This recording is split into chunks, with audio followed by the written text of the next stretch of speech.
Are you serious? Are you serious? Okay, now the Oroville Dam, it's not over, guys. And I'm a little concerned about the fact that they've allowed the 200,000 people that evacuated to come back home because the imminent danger of a collapse of the dam is okay right now. But here's the problem.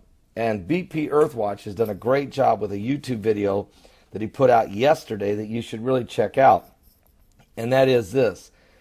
On Tuesday, it was reported by the authorities that they needed to drop the water level at the dam by 50 feet. Now, this is the tallest dam in the world.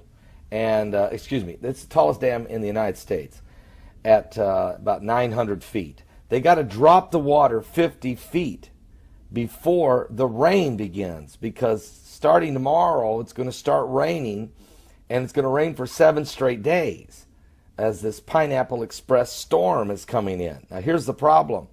They said we got to get this thing down 50 feet. Well, in 24 hours they were able to drop the water level at the dam 2 inches. And now they've only got about 24 hours left before the rain starts. How in the world they're going to drop it 50 feet at the rate the water is still coming in from around the area, and it's not even started raining again. It's going to rain for 7 days. So my concern is this, that when the rains begin, if the rains are extremely, a lot, and it is pretty consistent, and as it works its way down, it doesn't have to rain at the dam, just raining upstream, then folks, this dam may rise even higher than what it was in about a week. And so what that does is put the same 200,000 people in jeopardy. Now here's some other concerns for the city of Oroville, California. While the people left during those 2 or 3 days that they had to evacuate, not everybody left. There were some folks that stayed back, and there were some other people that even came in there and started looting the homes and robbing some of the businesses. I mean, imagine that. That's the evil, though, in humanity. That's lurking in the hearts of so many in the dark, deepest crevices of the soul. But pray for the people of Oroville. We don't know what's going to take place. We got to watch the rain. And then what does this all mean?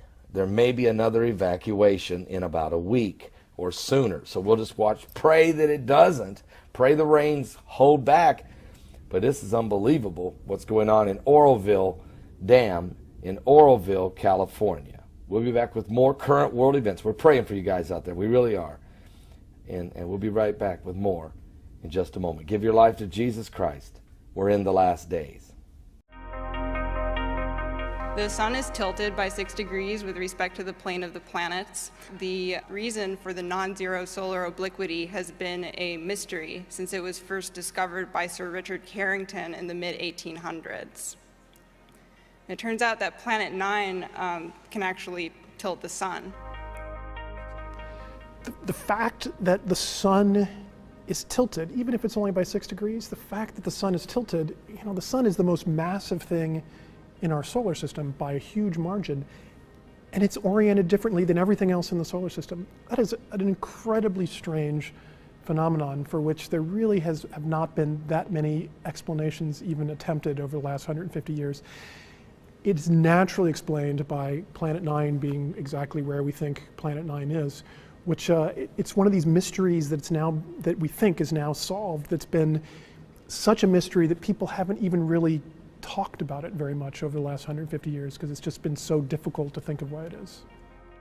It has been known since the mid-1800s that the sun is tilted. Over the years, people have put forth various explanations for it. One possibility is that the sun was interacting with the protoplanetary disk via magnetic fields. It's also possible that the disk was just asymmetrical from the beginning. And it's also possible that the sun actually had a stellar companion a long time ago. It was a moment of inspiration. Not all projects start out this way. Not all results really come. Some of them come, it slowly dawns on you. We were sitting in Constantine's office one afternoon, and we were actually thinking about a different problem entirely, which is how Planet 9 would interact with these very distant objects in the Kuiper belt that made us originally think that Planet 9 was there. And in just a moment, as we're thinking about it, and we're doing this with our hands, trying to think of directions things are going, I think we both realized at about the same time, it's like, oh, it's gonna make the sun look tilted too. And it was very clear from the way we did our fingers that it was going to make an effect. What we didn't know until we did the calculations was how much of an effect was it gonna have and in what direction was it gonna go, but we knew it had to do something. Planet 9 has been scattered out into the distant solar system. So because it has an orbital period that's so long, it has an enormous amount of angular momentum, right? As much almost as the rest of the solar system combined. So even though as an object it is not as massive as Jupiter, it has a huge lever bar. Okay? And using that lever bar, it can effectively torque the rest of the disk of the solar system by 6 degrees over the age of the sun. Next, always next on our list is find the planet. We think we have it narrowed down to a pretty small patch in the sky that we have to look at. Small patch in the sky still means we need many, many nights on the telescope. We're pretty convinced that by maybe the end of next winter, we will have been able to cover enough sky that we'll actually be able to find it. When we find it, we both show that this hypothesis has been correct, we learn about it, but we also see how much of the sun, how it should have tilted the sun too, and see if this is the only thing that's been tilting the sun or if other things are around doing it.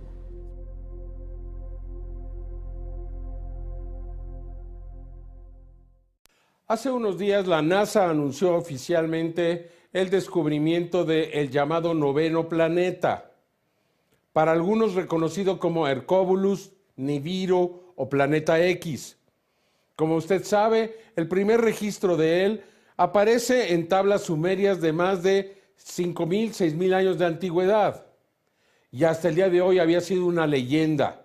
Hoy sabemos que efectivamente existe un cuerpo masivo, muy grande, muy posiblemente del tamaño de los grandes planetas de nuestro sistema solar, que tiene una órbita alrededor del Sol, se dice de 20.000 años.